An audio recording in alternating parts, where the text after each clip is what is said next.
de son époque, enseignant des choses qui n'étaient pas ainsi. Je suppose que s'il venait aujourd'hui, il trouverait la même chose, des choses qui n'étaient pas ainsi au commencement. Si vous voulez toujours savoir ce qui est la vérité, retournez au commencement, retournez à la Genèse, et vous pouvez trouver toutes les sectes et toutes les vérités de cette époque. Simplement, les plantes ont toutes commencé dans la Genèse, parce que la Genèse est le chapitre des semences de la Bible.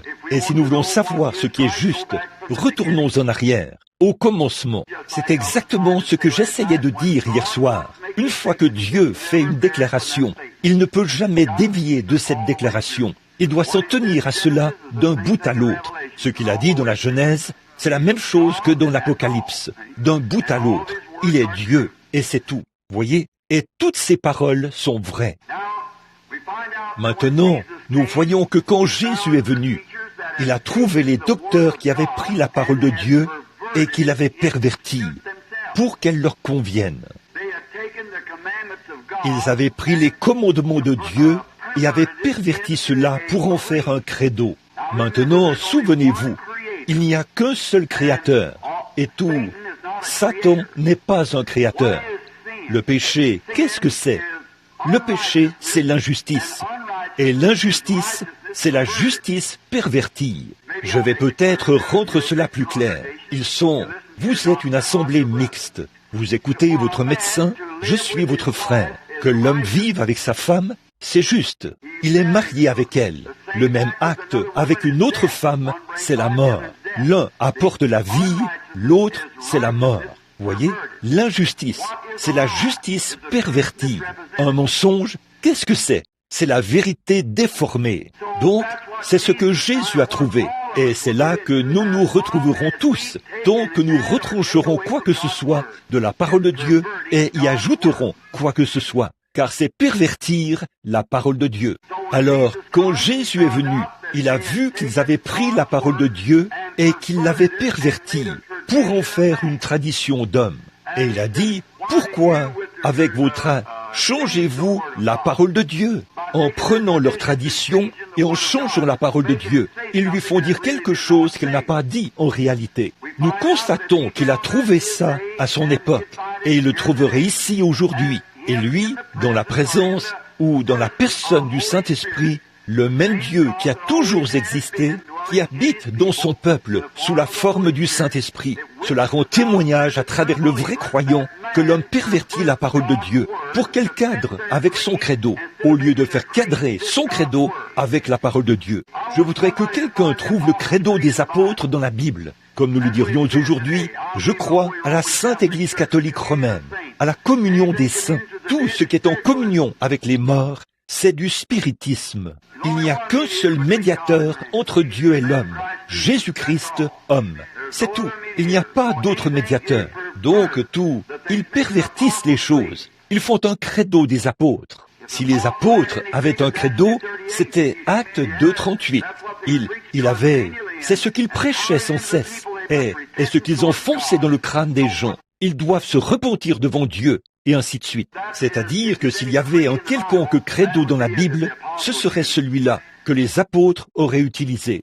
Donc, toute la ligne de conduite qu'ils recevaient du Saint-Esprit ne déviait en rien de la parole.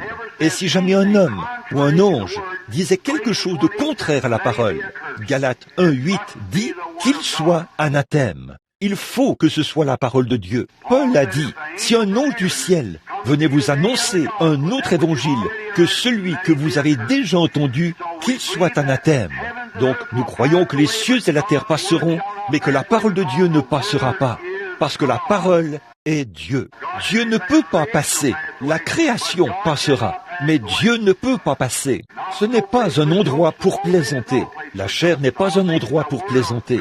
Je pense que la parole de Dieu devrait être prêchée ici, avec un cœur solennel. Et nous devrions nous en souvenir. Mais je veux juste dire, pour faire ressortir ceci, le vieil homme de couleur, ici, quelque part dans le sud, une fois, il a fait une déclaration. Il a dit qu'il préférerait se tenir sur la parole de Dieu plutôt que de se tenir dans le ciel.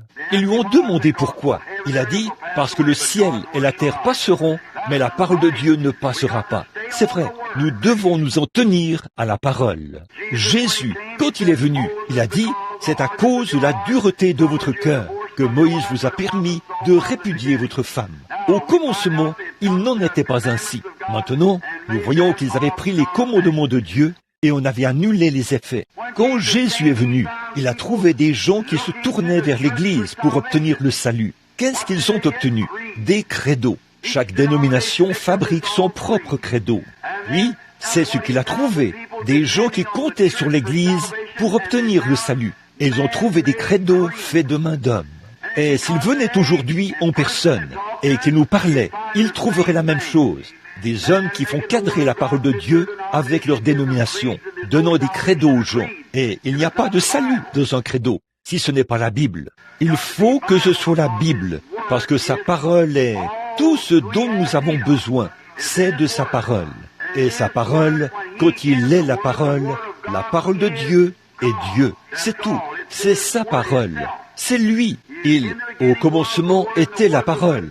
Et la parole était avec Dieu, et la parole était Dieu. Et la parole est toujours Dieu. C'est toujours Dieu. Maintenant, nous voyons que, quand il est venu, il a trouvé que les hommes prenaient les commandements de Dieu et on annulait les effets. En prenant les commandements de Dieu et en les faisant cadrer avec leur credo. Alors, ils étaient inopérants. Et l'Église se tournait. Les gens se tournaient vers l'Église au lieu de se tourner vers la parole de Dieu. Ainsi donc, il a dit, au commencement, il n'en était pas ainsi. Nous voyons que c'est la même chose aujourd'hui, comme je l'ai déjà cité 2 ou 3 fois ce matin. Et je surveille l'horloge, là. Ça me rend nerveux. Mais je veux quand même dire ceci, que ceci est la vérité. Alors, à cette époque-là, tout comme aujourd'hui, et aujourd'hui, tout comme à cette époque-là, ils crient « Où est Dieu ?» Eh bien, ce qu'il en est, c'est qu'ils ont abandonné Dieu quand ils ont abandonné sa parole. C'est pour ça que nous avons des choses comme celles que nous avons aujourd'hui. C'est parce que les gens ont abandonné la parole de Dieu. Si un médecin rédigeait une formule, une ordonnance, et que vous y ajoutiez quelque chose, ou que vous en retiriez quelque chose, vous tueriez votre patient. C'est vrai. Vous devez garder cela exactement tel que c'est écrit. Il y a là assez d'antidotes pour neutraliser le poison, assez de poison pour tuer le microbe. Et trop de poison là-dedans, sans l'antidote, ça tuerait le patient. Et trop d'antidote sans le poison, qu'est-ce que ça ferait? Ça n'aiderait pas votre patient. Donc, vous devez faire en sorte que ce soit correct. Et c'est pareil pour la parole de Dieu. C'est l'ordonnance de Dieu. Oui, frère, c'est l'ordonnance de Dieu pour son peuple, pour guérir toute maladie, toute infirmité, le péché et les choses physiques, quoi que ce soit. La parole de Dieu a la réponse pour tout cela. Amen. C'est la parole de Dieu. Elle était ainsi au commencement. Elle était ainsi au Moyen-Âge. Elle est ainsi dans chaque âge. Et elle est ainsi ce matin, exactement comme elle était quand il l'a prononcée. Parce qu'elle ne peut pas dévier d'un seul iota. Parce que c'est la parole de Dieu. Alors les gens aujourd'hui, ce n'est pas étonnant qu'ils s'écrient. Les jours des miracles sont passés. La guérison divine, ça n'existe pas. Pourquoi le font-ils? Parce qu'ils ont pris la parole de Dieu et y ont entremêlé leur credo. Et ils ont mal mélangé les choses. Ils n'ont aucune puissance là-dedans. Si un ange, un évêque, un archevêque ou quoi encore venait changer une seule parole, ça changera toute l'ordonnance. Tenons-nous-en strictement à ce qu'elle a dit. Ce que Dieu a dit, laissons cela exactement tel quel. Les églises sont fichues aujourd'hui. Elles sont parties dans leur élan quelque part. Elles forment des organisations, elles forment des dénominations, amenant les gens à suivre des credos plutôt que Christ. Je ne veux aucun autre credo que Christ, aucune autre loi que l'amour, aucun autre livre que la Bible. C'est exactement ce que nous avons. C'est le credo de Dieu. C'est l'ordonnance de Dieu. C'est l'antidote de Dieu contre le péché. C'est l'antidote de Dieu pour notre guérison. Et c'est la puissance de Dieu manifestée devant nous alors que nous acceptons la parole dans notre vie. Eh bien, nous voyons qu'ils répondent, qu'ils crient « Où est le Dieu de Moïse ?» La raison pour laquelle Moïse s'en est tenu à Dieu et les choses, c'est que Dieu suivait l'ordonnance de Moïse. Moïse suivait la parole de Dieu. C'est comme ça que Pierre, Jacques et Jean ont chaque fois atteint la cible en plein dans le mille, parce qu'ils suivaient la parole. Ici, il y a quelque temps, tout le monde sait que j'aime le tir à la cible, tirer, et ainsi de suite. Et j'avais une petite Winchester modèle 70. Je me suis tenu là, à 50 mètres de la cible, sur un champ de tir. J'ai fait passer 8 balles dans le même trou, à 50 mètres. Et le prochain tir était un peu à côté. On doit donc essayer de la manipuler et de l'ajuster un peu. Et j'aime faire ça. Ça me calme les nerfs, en quelque sorte. Donc, cette balle n'est pas passée dans le trou. Je n'arrivais pas à la faire entrer là. Je pensais qu'il fallait refaire l'encastrement. Je l'ai renvoyé à la compagnie Winchester.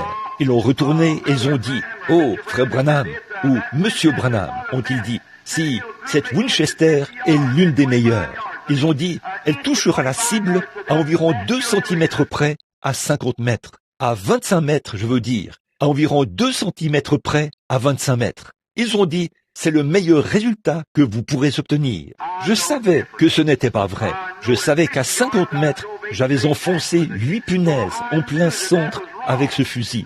Donc, je savais que c'était faux. Maintenant, c'est comme ça. Et je n'ai pas eu de repos tant qu'elle n'a pas été réajustée. Maintenant, elle fera la même chose. Maintenant, je ne suis pas de ceux qui aiment frapper n'importe comment. L'Église dit que c'est ainsi. Alors, tenons-nous-en à cela. Si les apôtres, par la parole de Dieu, par les commandements de Dieu, par le même Saint-Esprit que nous avons, ont enfoncé des punaises quant à la guérison divine, ô puissant de Dieu, si nous nous en tenons à cela, nous savons que c'est vraiment là. Alors, nous nous en tiendrons à cela jusqu'à ce que nous atteignions la cible en plein centre. C'est tout. Car nous savons que c'est déjà arrivé une fois. Comment est-ce possible que les jours des miracles soient passés? Et Jésus-Christ est le même hier, aujourd'hui et éternellement. Comment ce Dieu peut-il être mort? Celui qui est ressuscité et qui vit au siècle des siècles. Comment pouvons-nous en faire un credo alors que Dieu n'a pas de credo?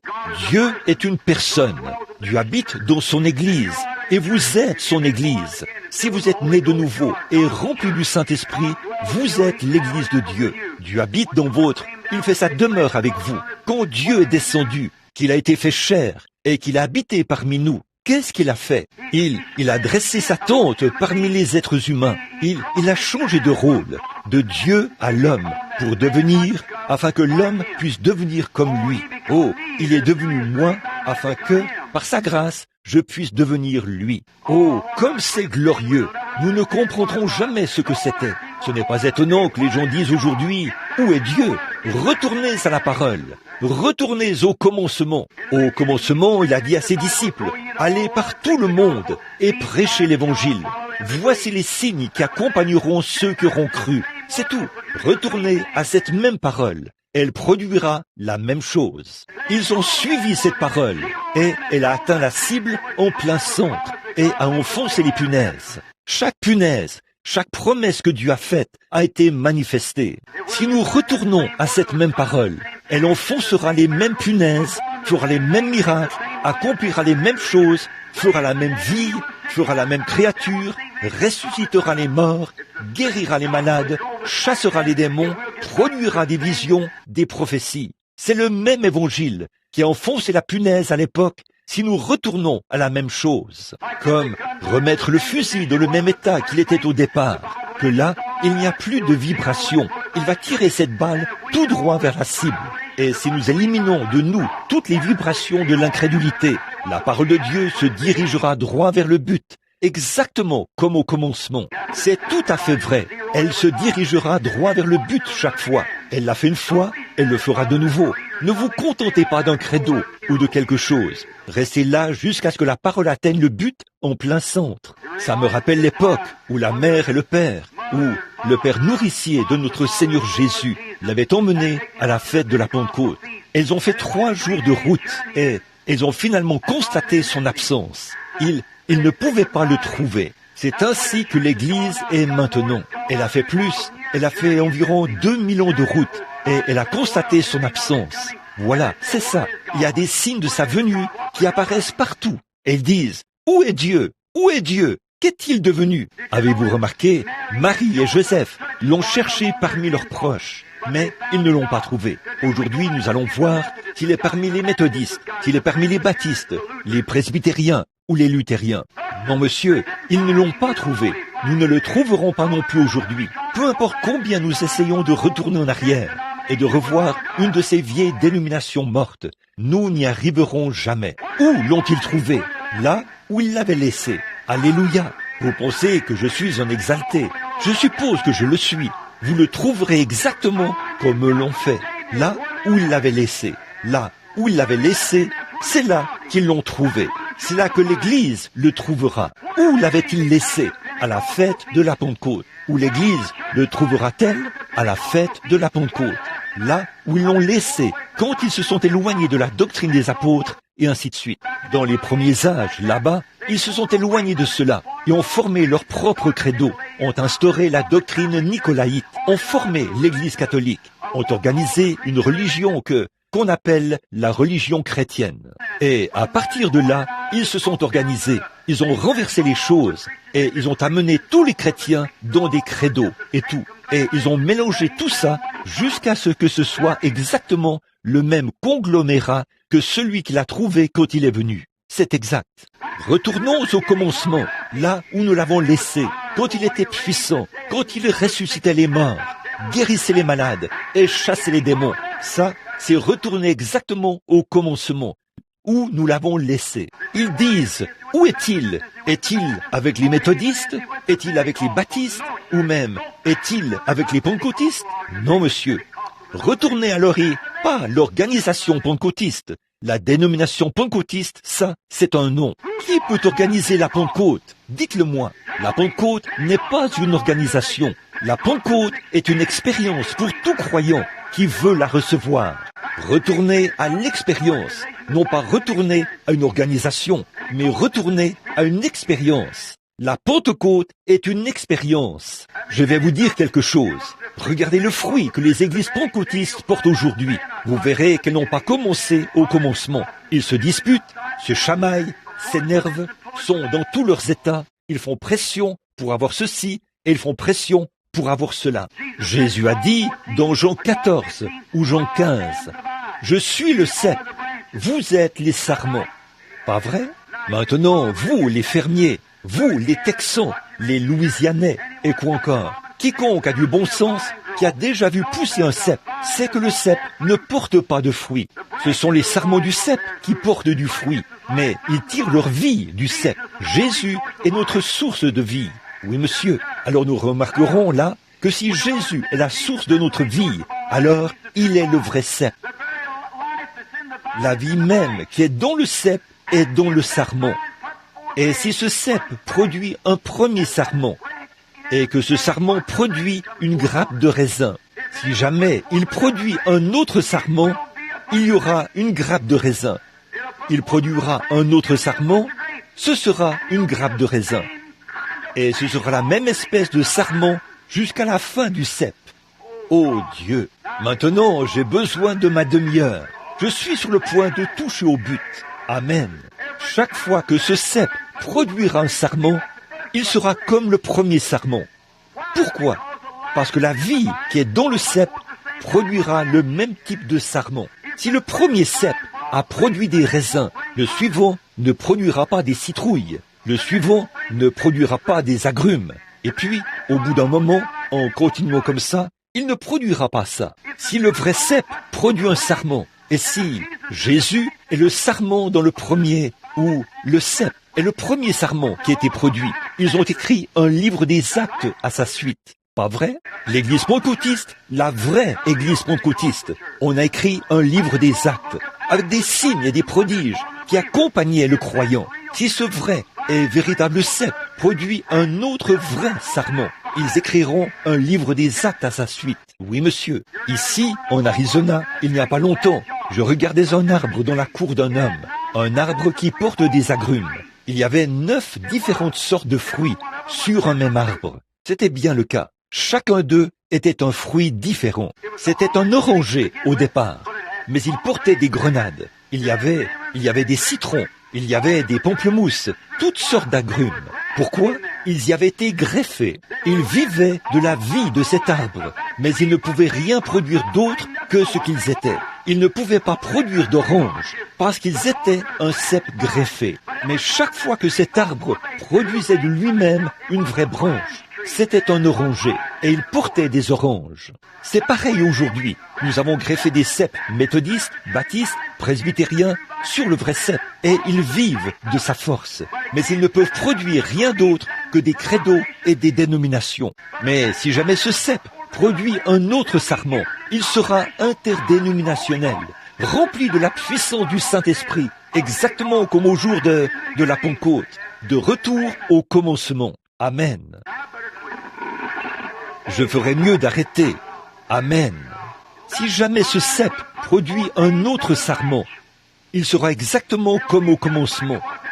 Nous y greffons toutes sortes de credos d'église, baptistes, méthodistes, pentecôtistes, presbytériens, luthériens, baptistes. Et ils portent tous des fruits baptistes, des fruits méthodistes, des fruits pentecôtistes et tout le reste.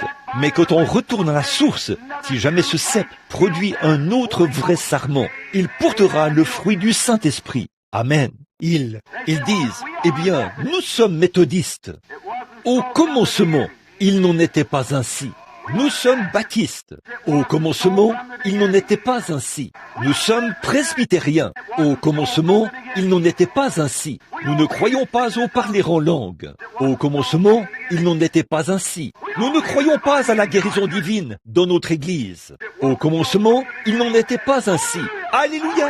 Ce dont nous avons besoin aujourd'hui, c'est de quelque chose qui retourne au commencement, d'un retour au commencement. Alléluia! Mon temps est écoulé. Prions. Seigneur Jésus, oh, que je vive pour voir le jour où l'Église retournera au commencement. Accorde-le, Seigneur. Remplis ce petit endroit ce matin. Loin ce simple pasteur, Seigneur, et les autres. Donne-nous ta gloire. Accorde-nous ta grâce. Donne-nous une réunion ici, Seigneur. Oublions les autres choses et retournons au commencement, car nous savons que notre Maître parle dans notre cœur ce matin. Ôte ces ceps greffés de là. Sépare-toi de l'incrédulité. Retourne au commencement. C'est là qu'il en était ainsi. Et Seigneur, nous voulons que tout soit comme ça l'était au commencement. Seigneur, fais que notre expérience, si nous ne l'avons pas encore vécue avant ce matin, s'il y a quelqu'un assis ici qui n'a jamais eu cette expérience de l'esprit, du commencement, et qui n'a pas ce même esprit qui était déversé au commencement, pourquoi devrions-nous accepter un substitut? Pourquoi devrions-nous accepter quelque chose qui est du fanatisme? Pourquoi devrions-nous accepter un credo extrémiste, froid, formaliste, indifférent, alors que les cieux pentecôtistes tout entiers sont remplis de l'authentique élément? Pourquoi accepter un substitut?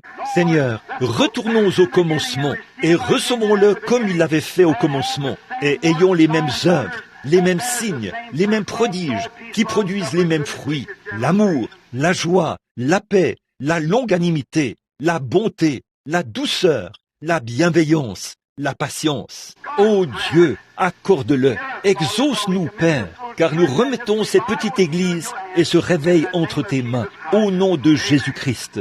Amen. Que Dieu vous bénisse. Ça me coûte d'avoir à vous quitter si vite, mais il est maintenant plus de 11 heures. Je vous verrai ce soir. Merci.